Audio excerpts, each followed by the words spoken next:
2020లో corona virus వచ్చి మనందరిని ఎంత విధ్వంసానికి గురిచేస్తుందో చెప్పాల్సిన అవసరం లేదు. అంతా అయిపోయి లైఫ్ నార్మల్‌కి వచ్చిందన్న స్టేజ్‌లో మళ్ళీ చైనా పెద్ద బాంబ్ పేల్చింది. గత కొద్ది రోజులుగా కోవిడ్ లాంటి మరో వైరస్ చైనాలో బాగా స్ప్రెడ్ అవుతుంది. ఇప్పుడు చైనాలోనే కాకుండా neighbouring countries like Japan, Hong Kong, మలేషియాలో కూడా ఈ కేసెస్ రికార్డ్ అవుతున్నాయి. ఇందులో ఆందోళనకు గురిచేసే విషయం ఏంటంటే కోవిడ్ స్టార్టింగ్‌లో ఎలా అయితే చైనాలో కేసెస్ రికార్డ్ అయ్యావో ఇప్పుడు అలా రికార్డ్ అవుతున్నాయి. ఇవన్నీ చూస్తుంటే 2020 మళ్ళీ రిపీట్ అవ్వబోతుందో అనిపిస్తుంది.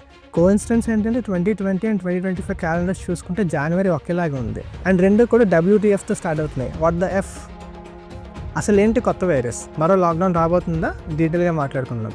Hi everyone, welcome to Vishnu's info hub. Let's get into the video. ఈ కొత్త వైరస్ పేరు HMPV, human metapneumovirus. ఇది ఈ మధ్య పుట్టుకొచ్చిన వైరస్ కాదు. ఆల్రెడీ 2001లోనే నెదర్లాండ్స్ కనుగొనబడింది. ఆ టైంలోనే రీసెర్చర్స్ కొత్తగా పుట్టే వైరస్ కాదు, ఆల్రెడీ 60-70 ఇయర్స్ ముందు నుంచే ఉంది అని భావించేవారు. 2016కి వచ్చేసరికి అమెరికాలో ఇది చాలా కామన్ అయింది. రెస్పిరేటరీ ఇల్నెస్ కి సెకండ్ మేజర్ కాజ్ కింద గుర్తించబడింది. ఈ వైరస్ మన బాడీలో 2 to 5 days వరకు ఉంటుందని చెప్పి ఎక్స్పర్ట్స్ ఇనిషియల్ గా చెప్పేవారు. ఇది రెగ్యులర్ గా సీజనల్ వైరస్ తో పాటు ఒక ఫ్లూ లాగా వచ్చే కామన్ వైరస్. ముఖ్యంగా పిల్లలు అలానే ఏజ్డ్ పర్సన్స్ కి ఎక్కువగా స్ప్రెడ్ అవుతుంది. ఎందుకంటే వాళ్ళలో ఇమ్యూన్ సిస్టమ్ చాలా తక్కువ ఉంటది కాబట్టి. ఇది ఎప్పటి నుంచో ఉన్నప్పటికీ చైనాలో ఈ మధ్య బాగా పాపులర్ అవుతుంది. ఎందుకంటే డిసెంబర్ మంత్ లో ఈ వైరస్ ద్వారా అడ్మిట్ అయిన పేషెంట్స్ చాలా ఎక్కువ మంది ఉన్నారు. ఈ HMPV virus symptoms general cold and cough లాగా ఉంటాయి. ఈ సింటమ్స్ కోవిడ్ లాగా ఉండడం వల్ల హాస్పిటల్స్ లో పేషెంట్స్ రోజు రోజుకి పెరగడం వల్ల వరల్డ్ వైడ్ గా అందరూ ఆందోళనకు గురి చేస్తున్నారు. ఆల్రెడీ చైనా వల్ల కోవిడ్ ఎలా స్ప్రెడ్ అయింది మనందరికీ తెలుసు కదా. మళ్ళీ అలాంటి రోజులు ఎర్లీ సైన్స్ ఇప్పుడు కనిపించడం మళ్ళీ కొత్తగా పాండమిక్ దారి తీస్తుందా, మళ్ళీ లాక్డౌన్ రాబోతుందా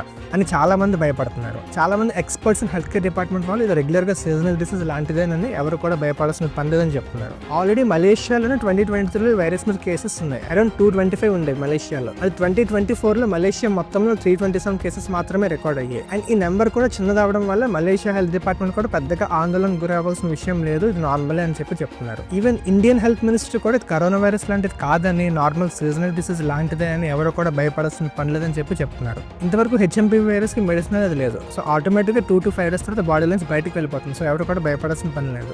ఇది అంత సీరియస్ కాకపోయినప్పటికీ కూడా మన జాగ్రత్తలో మనం ఉండాలి. సో బయటకు వెళ్ళినప్పుడు మాస్క్స్ వాడదాం, హ్యాండ్స్ శానిటైజ్ చేసుకుందాం. అండ్ స్టూడెంట్స్ అప్పట్లాగా మళ్ళీ ఈ వైరస్ స్ప్రెడ్ అయ్యి లాక్డౌన్ వస్తుందని ఎగ్జామ్స్ పోస్ట్ పోన్ అవుతుందని చెప్పి ఆశలు పెట్టుకోకండి. ఎలా జరిగేది అలాగే జరుగుతుంది. మీ ఎగ్జామ్స్ మాత్రం పోస్ట్ పోన్ అవ్వవు. మీరు మీ కెరీర్ మీద ఫోకస్ చేయండి. So all of you please stay safe. That's it for the video. Video నచ్చితే లైక్ చేయండి, మీ ఫ్రెండ్స్ అండ్ ఫ్యామిలీస్ కి షేర్ చేయండి. మన ఛానల్ సబ్స్క్రైబ్ చేసి పక్కన బెల్ ఐకాన్ క్లిక్ చేసి పెట్టుకోండి. Thank you all. See you in the next video.